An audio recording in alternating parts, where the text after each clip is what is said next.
Your mom told you to find a real job. Find a real job, Billy. You built a 500-person company instead. To get from big to bigger, you need accounting, advisory, insurance, and more. Built for the middle market. CBiz.com.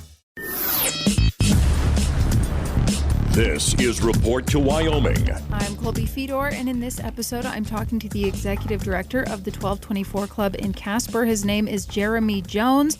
The 1224 Club is a community resource that was built around recovery from addiction. They strive to provide a safe, anonymous environment for groups and individuals seeking recovery from addiction through mutual support. First off, Jeremy, are you a Wyoming boy? Yes, I am Wyoming born and raised, and will say all my life. Casper area? Casper area. Oh, very good. Okay. What about your early 20s? Even though that was only a couple years ago, where were you in your early 20s? Hey, bless your heart, Colby. And my early 20s was in Casper, and for me personally, that was a very upside down part of my life. Did you graduate from NC? I did. KW, NC. How's Casper changed since you've been here? What's your take on that? I love how Casper has grown. I really do. I think we've always been just kind of a right-sized city. And so I definitely welcome people coming to Casper. And in Wyoming, we really do rely on population. And so Casper is a good size, and I really enjoy it. Before you started working at the 1224 Club, did you have any other jobs in Casper? Yeah. So a family member, I worked for a family member, and he had a fencing business, and we did that for several years. And before that, just kind of odd jobs. I'm trying to piece together how you got from point A to point B. Sure. So how did you get into the recovery field? Sure. Recovery is something very near and dear to my personal life. And so how I got into the recovery field was through an organization like the 1224 Club. I got introduced to some services that made a huge impact on my personal life. And so then I returned to college, and I was going to the therapeutic and treatment world. And fast forward a little bit, and I ended up joining the board of directors sometime in there. And then I was asked to start as executive director in 2018. Before you, was it Dan Cantine? Dan Cantine, yep. Okay, so it's been a hub for hope and recovery for 30 years. Yeah, so the 1224 Club's first location was in Mills, and it opened its doors on January 1st, 1993. Dan won an award maybe last year, I think it was, for getting that started and the work that he's put in over the years. So I learned a little bit about how his story and journey. That's just amazing, that building. When did the 1224 Club move to Wolcott Street? The current location we moved into 16 years ago, and like you said, Dan was formative in getting the club started. And a few years ago, last year, he was recognized at the Boys and Girls Club for the Susie and Mick McMurray Tri Award for all of his work that he's done. I didn't want to misspeak. So yeah, that's crazy, because that breakfast just happened last week. So it was exactly 1 year ago, the Tri Award. Very cool. And it's open 7 days a week, 365 days a year. How is it funded? Where do the dollars come from for all the services that it provides? That is a phenomenal question. The 1224 Club is funded by a couple different areas. One way is we have a cafe at the 1224 Club where it's a job training program for people impacted by addiction. And so we sell food items in our cafe to people attending meetings. We are the landlord in our building for a couple of agencies on the first floor of our building, so we get some revenue there. We do apply for some grants from foundations around the state of Wyoming. Lots of different foundations support the 1224 Club, and so we do receive some grants. But the big part is patron support is so important for us, is the people who come to the 1224 Club and utilize the free services there, the amenities. Patron support is a key to keeping the 1224 Club doors open. That's kind of neat. When you think of a program like Alcoholics Anonymous, it's always in like an old church basement. That's not the case in this one. You would hike up the stairs or use the elevator. And then it's upstairs in a bright building, lots of plants. So just a beautiful space to go and use that free resource. I think we should touch on that, the free resources available to people. And it's not just AA, so let's cover the whole spectrum of what the 1224 Club has to offer. Sure. Another great lead in. Thank you, Colby. The 1224 Club, in general, we're a nonprofit that serves Casper, Wyoming's recovery community, Central Wyoming's recovery community. And we operate by providing a safe, anonymous space to groups and individuals seeking recovery through mutual support programs. And so a lot of the mutual support programs that meet at the 1224 Club are 12-step based programs. And those are their own independent programs like Alcoholics Anonymous, Narcotics Anonymous, Al-Anon for family members. Those are they're their own well-structured, governed, peer-led programs. The 1224 Club just works in partnership with those groups. So we don't have any type of governance or authority on those groups or those programs. We just work in partnership in providing them a space. So like you mentioned, Colby, sometimes in a movie or something, you'll see a 12-step program meeting in a church basement or a gymnasium, and there's a bunch of chairs circled up together, and everybody's, leaning down saying, yeah, brother, and all the stuff. And, well, that's what we are. We're just a place that facilitates recovery program meetings of lots of different paths. How do you create safe spaces so that people feel comfortable doing just that? Great question. So safe spaces in peer-based recovery programs are created by the members themselves. There is an attitude of tolerance, welcoming, acceptance, and that everyone there is there for the same ailment. A primary purpose, you could say, whether it's alcoholism or drug addiction or maybe a family member who has a substance abuse issue. So just the kindness, the wanting to help somebody else recover, sets a good, gracious environment for people coming in the first place. For staff and leadership at the 1224 Club on keeping that place safe in general, we're very fortunate because downstairs, one of our tenants is Natrona County Drug Court. So typically most days we do have a drug court officer in the parking lot. Upstairs, staff does do a really good job at making sure everything is safe and friendly for people. I have a standard with myself and staff that if I were a young woman coming to the 1224 Club for the very first time, and I've been through some trauma, I've been through some awful things, and I just don't want to use or drink today. If I came to the 1224 Club, would I feel safe at any given moment in our building? And if the answer is no, then that's something myself and my staff, we have something to correct. I'm proud to say that overall our building is very safe, very holistic, and very supportive for anybody who comes in. And that's a reflection largely of Casper's recovery community and the people in it. And the space is really lovely. It's not clinical, it's cozy. How do you foster a really nurturing space that makes people feel welcome? Yeah. Staff and myself and Central Wyoming's recovery community, I would say, is we really rely on creating a space where everybody feels welcome. Recovery programs and even programs based off lived experience, they rely on people being able to freely share their lived experience with the problem, whether they're living in that problem currently or they found a solution to that problem. So whether it's a meeting at the 1224 Club or any of the meeting locations in Casper, although myself, I do not represent any recovery program in general. From firsthand experience, I can say that Casper's recovery community really does a wonderful job at embracing the people who have not recovered yet. I think two things. I've been in the building multiple times. The one thing I love is the cafe. So that makes it sort of cozy too, that you can go and get something hot to eat or tea, coffee, whatever. Any time of day, there's meetings happening all the time. But even if you want to just go and sit and meet with a friend, it's a great place to just talk. There's comfy couches. We mentioned plants.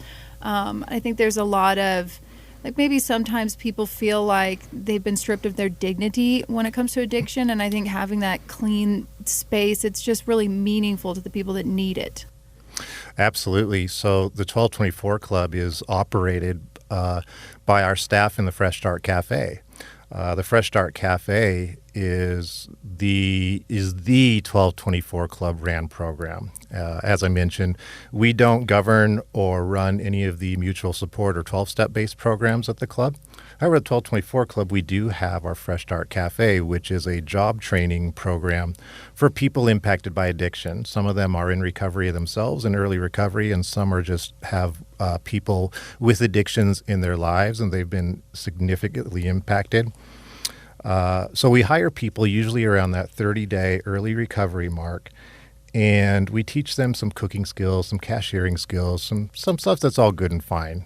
You could really learn it anywhere, to tell you the truth. But the real value for someone working in our cafe is it's a safety net program for early recovery, and it's a place where people can just get their bearings again and work in and around the members of Casper's recovery community every single day. So they build those relationships, those connections, and have those conversations that really become transformative parts of early recovery. I was looking at some numbers on the NIAA. I don't know what that, maybe do you know what that stands for? National Institution of something, NIAA government website, but I wanted to make sure I had a good source for this. But 1 in 10 people, it claims, have alcohol use disorder, meaning basically almost everyone is affected by alcohol use disorder in one way or another. And that's not even looking at drug abuse and other vices, including shopping, gambling, etc. Sure. So I think there's probably something for everyone. There's even, did we mention Overeaters Anonymous? Mm-hmm. Is that still happening? There is. So 1224 Club, today, sometimes it varies by what programs are currently meeting. Today, we have 9 different recovery programs, anything from AA, NA, Al-Anon, Overeaters Anonymous, Eating Disorders Anonymous, Wellbriety, which is a more Native American-based recovery program. 9 different programs, 40 different meetings throughout the week. And so there's, meetings 8 o'clock in the morning, 8:30 in the morning, noon, 6 o'clock, 7 o'clock at night, just depending on which day. And so lots of different avenues to find help. One of the words that you've used a couple of times is community, and that, it's a lot of people coming together and volunteering their time and wanting to be there. Why do you think that's such an important piece of recovery? Many people, so addiction is a disease of isolation, and really emphasize that you really feel alone, especially when maybe you're in a group where everybody seems to drink normal or even, use drugs casually. But when someone has a substance use disorder, no matter what, they're unable to limit how much they use in a given moment. And if they've stopped for a period, they're unable to stay stopped for a guaranteed amount of time. And so it's a disease of isolation. Recovery is a solution of connection and community.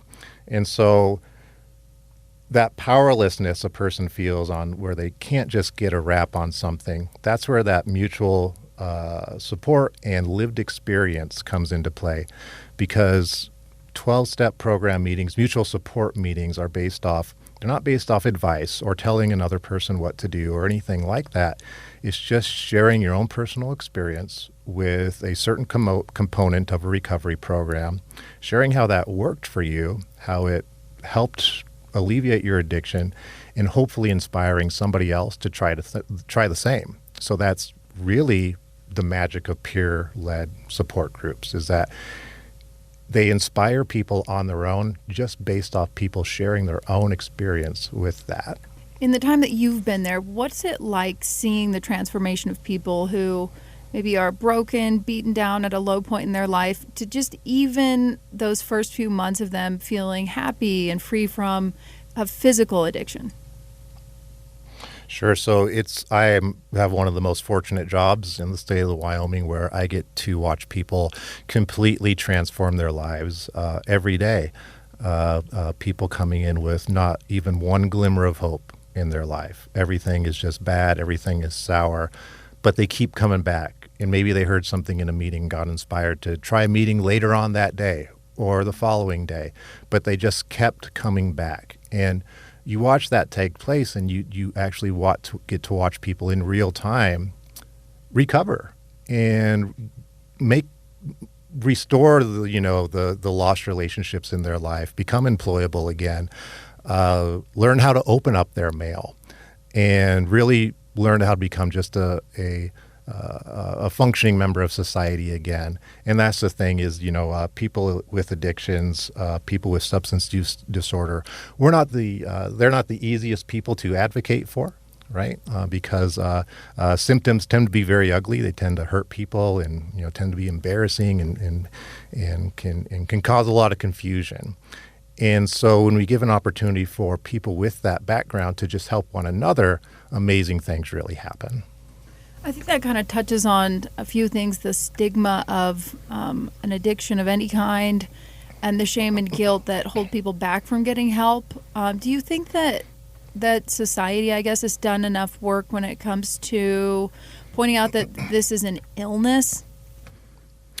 I think it's more than it ever has. Substance use disorder addiction absolutely is a disease. It does mess with your dopamine and your ephedrine production in your brain. It just rewires your sense of happiness and your reward system in your brain. And so the recovery for that, for a lot of people, it can be something like spiritual programs, like 12-step programs can be, or there's avenues like cognitive behavioral therapies, or even there's medically assisted treatments, or there's more integrated programs. No matter what the path, whether it's a mutual support-based or more clinically assisted path, there are so many options available for recovery in this day and age when, 80 years ago, it was a very, very taboo thing to have an addiction in your life. You could be ostracized, you could lose your job, you could be that person in the community with that reputation, right? 1224 Club today, a lot of work we do is to try to destigmatize that and help people realize that addiction is a very real issue. Substance use disorder is a very real, very common disease, but there is lots of different avenues for help. I wonder how many people feel like things have to get, so bad before they're willing to go and check out one of the programs or resources there. Do you stumble upon people who just are in maybe a gray area that they're like, well, I still have a job, I still have my family, etc.? And how do you kind of navigate those conversations if someone's curious, but they're not sure if they're quote unquote bad enough to be there? Yeah. So most meetings at the 1224 Club, or if you're interested in any type of recovery meeting, a person can either just Google recovery meetings Wyoming or whatever. Most meetings at the 1224 Club are what we call open meetings, and they're for people with an interest in that program. Now, it could be a family member who has a loved one with an addiction and they're just interested on resources available. Or it could be a person in the medical community looking how they can serve their clients better just by being informed.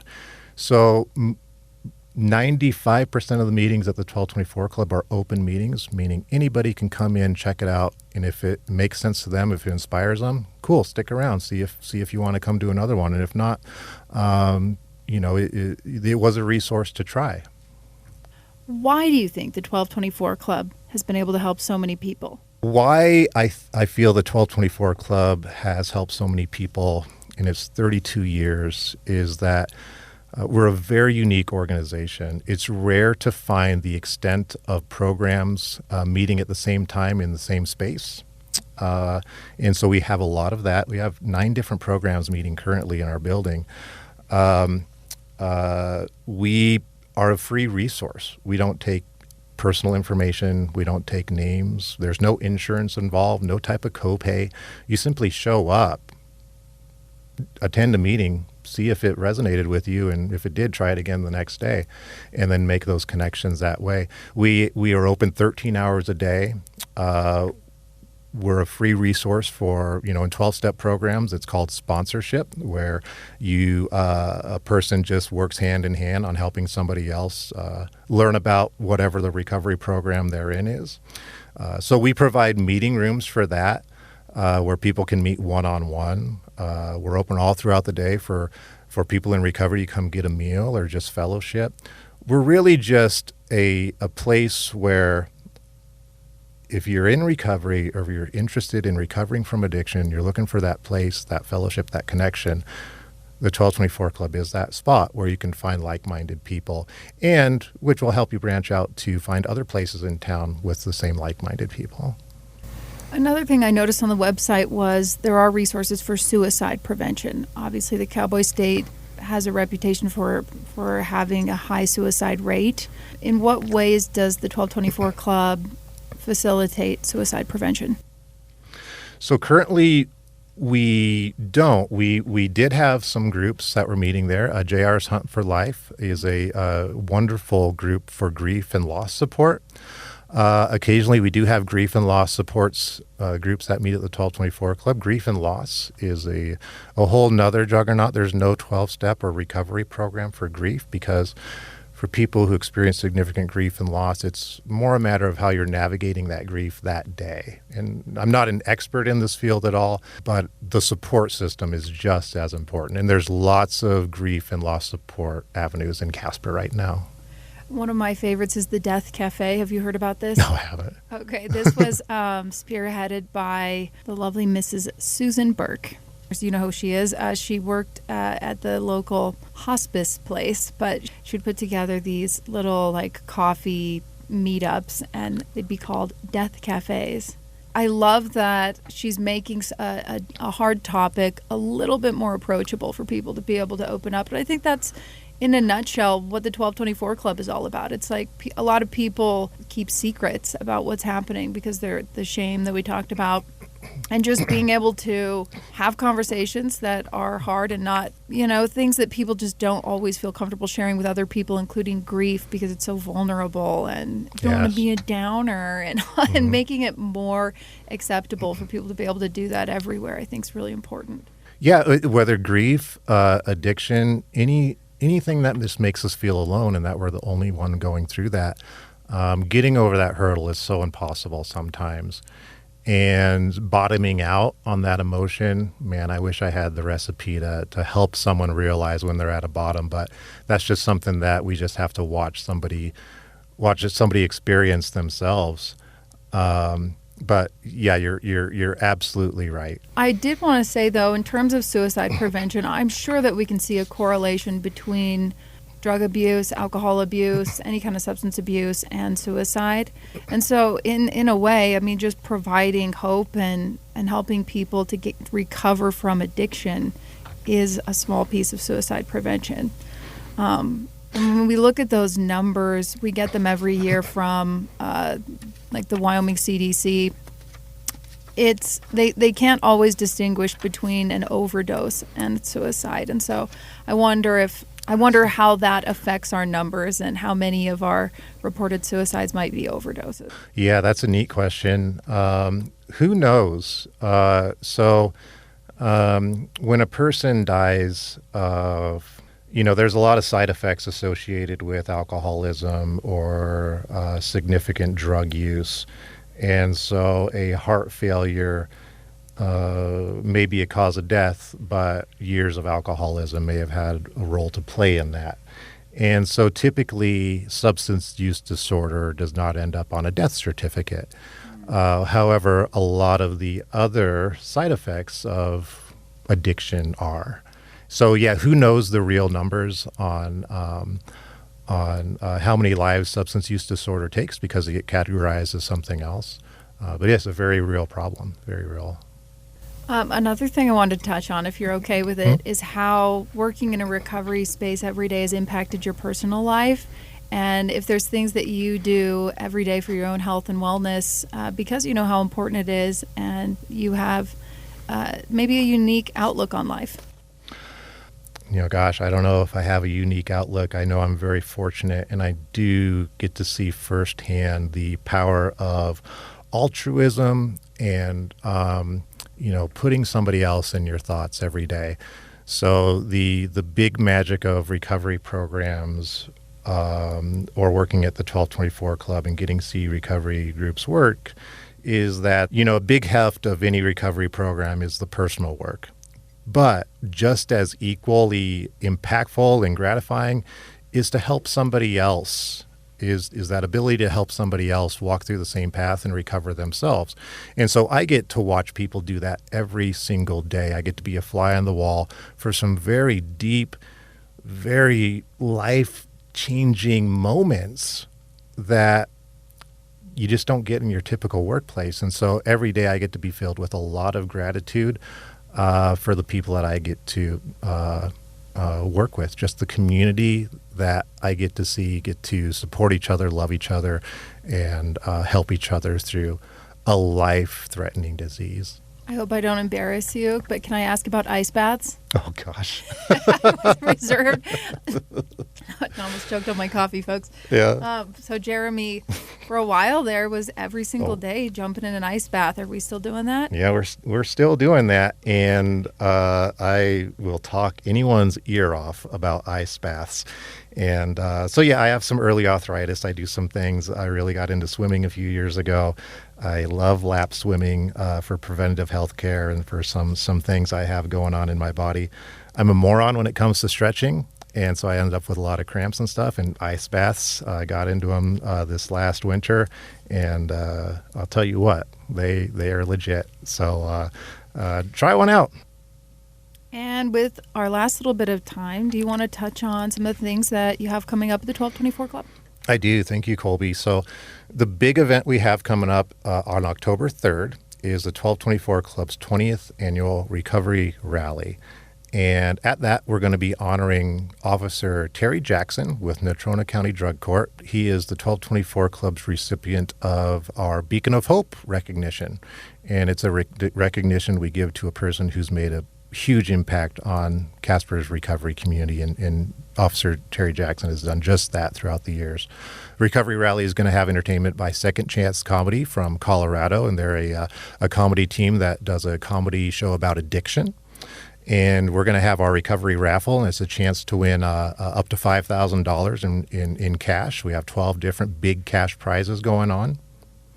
On September 27th, we have a recovery walk from the 1224 Club to Wyoming Recovery, and it's a good way to support people in recovery, and there'll be some speakers and a barbecue at Wyoming Recovery that day on September 27th, starting at 10:30 at the 1224 Club. And then the big thing, we have our Casper College Scholarship opening up. A few years ago, with revenue from the Fresh Start Cafe, we created an endowment scholarship at Casper College for students impacted by addiction. So every semester, we award two $500 scholarships to a couple of students who are either indirectly or directly impacted by substance use disorder in their life. And that scholarship portal opens up on October 1st at Casper College Scholarships portal. This has been Report to Wyoming, presented in the public interest by Town Square Media.